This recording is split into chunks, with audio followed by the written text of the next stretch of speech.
Morning all, I'm on the road again, and this morning I'm going all the way from Salisbury down to Canterbury in Kent, and I've got 4 cars to tune, so let's go and see what it's all about. Okay, so here we are. We're down in Canterbury, we're already on the first car. This is a nice little H-plate Cooper, I do believe. Oh no, Flame, beg your pardon. There we go, but it's got a it's got a 1275 engine in it, which is appears to be an MG Metro engine. So let's go over to the owner and see what it is. So tell us a bit about your car and why you called me down here. So it's a Mini. I've had it for since 2012. Put the new engine in it. I've never tuned it. As you know, you've already had a look at it. It was running a bit lumpy anyway, and we found an air. Well, you found an air leak. So hopefully it's going to be running much better afterwards. Yeah. Okay. So any problems when it was driving on the road? Seemed a bit flat to me, to be honest. Obviously, it was better than the 998, but still seemed flat. I always thought 1275 might go a bit better, so we'll see. Okay, all right, cool. Well, let's see what we can find out and finish the tune-up. Yeah. Okay, this one, it was actually quite straightforward. I just changed the spark plugs, regapped them, tested the coil. It's got the right coil on it, 65D Dizzy, so ignition system's fine. The advance curve was actually not too bad, so I've left that alone. The real problem with this one was the needle, which is, as usual, it was too lean at part throttle, so I've adjusted that. And also at the same time, I found that the oil that was fitted, that was filled in this one was a bit thin, so it was going a bit lean once we throttled it. So I've changed that to 2050 oil. It's got a modified BDL needle in it, and she's sweet. So let's get the owner out and a test drive and see what he thinks. It's much better. So when you're driving it now, it's pulling all the way through nice and smoothly. Before it was almost sort of struggling to come up as such, but yeah, now it's just smooth all the way through. When you stop as well, it's sitting there and it's idling a lot smoother. It's much better all round. Excellent. So more power as well? Oh yeah. Okay, excellent. All right.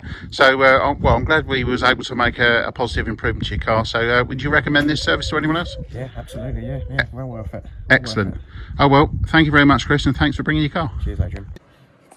Okay, so this is Joe's nice little Mini 1000. So let's have a quick look. And this one is very poorly, so it's running on 3 cylinders. We're running rich. I think we've got a little bit of fuel coming out the overflow, so we've got a little bit of work to do here to get this one running right. So let's speak to Joe. Hi. All right. So why did you bring the Mini today? Because I couldn't use it anymore because it really wasn't drivable. Okay. All right. So what was it performing like when you tried to drive it? It felt as if it was running too rich. But it wouldn't start without a choke, and it wouldn't keep going without the choke. So it was either stalling or running rich. Okay, so and what was the power like? Poor. Okay, so that had no acceleration. And it's very, very difficult to drive up hills. Yes. Yeah. Okay. All right. Well, let's dig into it and let's see what we can find. Thank you. Okay, so what have we found? Joe's Mini, interesting. So let's start off with the spark plugs. First off, spark plugs were black, and our misfire was caused by rich running and gaps too wide. Ignition system wise, someone's rewired this car and they fitted an ignition loom without a ballast resistor, so clearly I had to make sure the coil's right, which it is. It's a 3 ohm coil, so that's correct. Unfortunately, obviously, because this is a later car, it needs a good spark, so any sooting up of the spark plugs or wrong gap, which I found, these were nearly 35 thou, so we put new set of sparks in, re-gapped to 25 thou, we got that running right, and then check the timing. The advance curve is a bit short, but I've managed to position it in such a position that the engine will run sensibly anyway. Vacuum unit works, the pipe's okay. And then we get to the carburettor, and sure enough, we were leaking out of the overflow. So although the carburettor has had a rebuild kit in recently, I needed to put another one in. It was fitted with a brass valve that wasn't sealing properly, and the seat for the brass valve was the large diameter 90 thou or 95 thou, I can't remember the size, jet, rather than the 70 that's supposed to be in it. So I fitted a new 70, new gasket with a Viton tip, and that solved that problem. Moving over to the carburettor, it was very rich, so we was dropping into 0.68 with the needle. So I took the needle out, found that the needle wasn't that rich, so we actually found out that the air filter that was on this one, which was this abortion, was basically restricting the airflow massively. So removing that solved the problem. So this car, I will set it up today, so it'll have to drive home without the air filter, but I can't put it back on because it's ball washing. So in reality, the customer will take the car home and then fit a nice new genuine K&N on there, and I'll set the carburettor to run nicely with that, and then we should be wheel spinning our way home rather than chugging. So that's let's get on and finish the tune and see what the customer says. Okay, so Joe's been out in the car, and basically what we had to do with this one is we found that, as I already mentioned, the air filter was blocked. So we basically had to make the decision to leave the air filter off, which is okay for their return trip, but I've instructed them to make sure that they get a replacement, and in this case a genuine K&N to fit on it, so that the fueling that I've set now will work with that air filter. What I've done is the original AAU needle, because it's got a stage 1 kit fitted, I've modified that to make that fuel properly. It was actually pretty good up to 3,000. It just went very lean after that. So I've made that give around stoichiometric right the way across the rev range. So it apparently drives very well. So let's go over to Joe. All right, Joe. Yes. So you've been out for a drive. What's it like? Really, really smooth. It's the best it's ever driven since I've had it. I don't remember it ever being as smooth as that before. It feels like a new car. It always felt like I was driving an old car and wasn't going to make it to my destination, and it was all very laboured. But now it feels like a new car. It's got its perk back, it's got its mojo back, and it's mojo for Joe. Yeah. Superb. That's an interesting way. It's lost its mojo and it's back, which is excellent. Yes, okay, so definitely more power. Happy to go up hills. Yes, it's happy to go up hills, and definitely feels like it's got a lot more oomph. Excellent. And, no flat spots. No flat spots. Just really smooth power all the way through the range, and I'm really, really pleased to have a customer. Excellent. Thank you very much. I think if I was to ask you about recommending this service, I think I know what the answer is, but 100%. Excellent. All right. Well, thank you very much, Joe, and thanks for bringing your car. And it's a good example of somebody that perhaps didn't necessarily enjoy driving the car as it was. It was a bit of a chore to drive it as it was, and I felt like this isn't the Mini experience that I remembered having when I had my first Mini many years ago. I used to think, what a great little car, and then I thought, this isn't what I remembered. Yeah. But now it feels like it's what I remember. Excellent. All right then. Thanks for bringing it down, and hopefully you can enjoy the car now. All right. Yeah, I will do. Thanks very much. Thank you.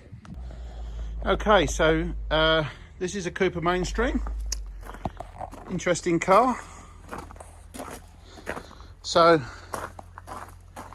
quick look under the bonnet. Just needed a set of plugs, I think, and obviously some needle mods, but I've already gone through this one. But let's just talk to the owner and understand why he brought it into us today. And you are? I'm Andy. Hi, Andy. Hi there. Nice to meet you, obviously. That's right. The reason I bought the car to AC today was Matt was holding a group. I took advantage of the sort of the 4 share, which is obviously more economical. Seen a lot of the videos, but to actually see it in real terms, him working on the vehicle is outstanding. Even with my non-engineer ear, it sounds a completely different vehicle from when I turned up. So, yeah, absolutely incredible. Well worth anybody considering doing this. It's not just about the viz there, it's real. It's outstanding. Okay, and you haven't been out for a drive yet? Not yet. I've already got the ear-to-ear grin. I know it's going to be much better. Even when you invited me to press the throttle down, that feels completely different. I'm no longer doing sort of leg presses in the gym. It is so sensitive. Okay, so what was the problem with it when you brought it in? Why was the reason for coming? It was up and down, the same old story. Take it for an MOT, it fails on emissions, they then pass it for MOT, they retune it so I can actually drive it home, which isn't ideal. And then there was this horrible flat spot in third, about 3,500. And from what I can hear so far on the machines and the setup, that's going to be a completely different picture. So excited to give it a spin in a sec. Okay, all right. Well, I'll go through and let's just go and get our head into it, and we'll give everybody an idea of what we've done. Okay, yeah, this was an interesting one. So this one actually faulted me a little bit. In terms of ignition system, all good. Advance curve's not too bad. We had to put a new set of spark plugs in it. Coil was correct, which is good. And then we move on to the carb. Now, as it turns out, this one's got a bit of a worn carb. So somebody fitted a BDL needle in it, which was extremely rich. So we had 0.7 on the lambda when it came in. So leaning it out, and then I changed to a BDL needle, and then I started modifying it. And then after a while of modifying, I found that this one went out of the carburetor started to play up. So when I looked into it, I found that the jet was warm, which meant it was coming up far too close to the bridge to actually operate correctly. So I had to go back to the drawing board and start with another needle and lower the jet. And this can happen when you try and tune a worn carburetor. So I should have really known better, but I was trying to make sure, trying to give the guy a result here without having to sell him a carb.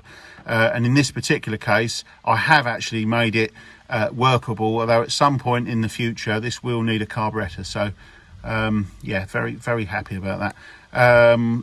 In terms of what we ended up with, I actually had to go back to a BDL needle. I had to retension the spring a little bit as well, and then we modified the BDL needle with care, so we didn't actually adjust the fueling point when it was at its base idle setting, because that's what was affecting the carburetor operation. So we have got a clean running engine now, and I'm just about to send the owner out and see what he thinks.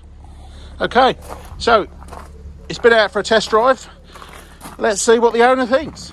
Well, ear to ear smile says it all. I know anybody that's watched the videos, they say this chalk and cheese experience. It literally is a different vehicle. I've had that car 2 years. I've been driving it pretty poorly for 2 years. I wish I'd done it literally as I got it. Highly recommended. Can't thank you enough. Worth every penny. And I would definitely be keeping in touch with ACDodd for future tuning. We've talked about maybe a carburetor replacement as that's worn, when and as we've discussed that. So fantastic.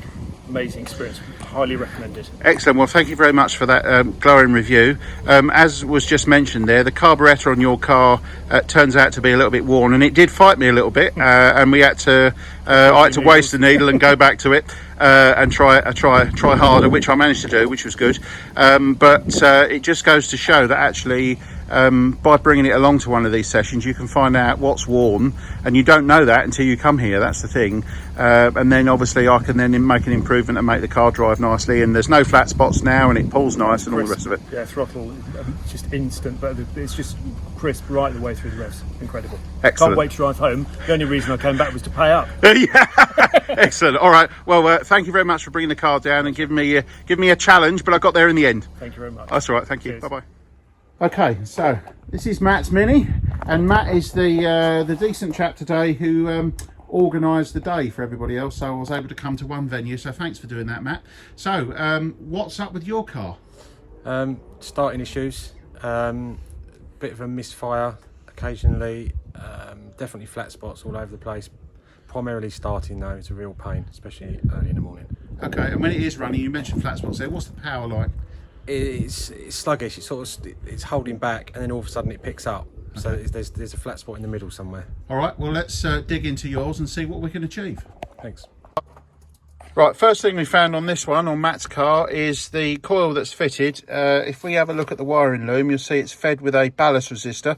And that means it needs a 1.5 ohm coil. Unfortunately, this is a 3 ohm coil, so that's the reason why this one's having poor starting. That, and I suspect the plug gap is too wide. So what we're going to do is change this. I'll use a Viper dry coil. This is a 1.5 ohm version. And that will increase the spark energy, and then obviously we'll check the spark plug gaps, and most likely they'll need reducing back to 25 thou. It's quite common that people get this wrong, and it's no disrespect there meant to Matt, because Matt is just one of thousands of people that do this. People fit parts, or they get cars as Matt's done here, and it's already got the wrong parts on it. So we'll go through, get this one sorted, and this will help this one sort out the poor starting and obviously the misfire that's been reported. Okay, so I finished going through this one. We've got the new Power Spark coil on there, the Viper Dry coil. Obviously went through the spark plugs, and sure enough the gap was too big, so I've reduced them down to 25 thou. She now starts on the button, which is fantastic. Do you want to start it so they can see it start? So just start it up now. There you go, starts and purrs lovely. That's how they should start, with the right ignition system on. Anyway, we take a rev.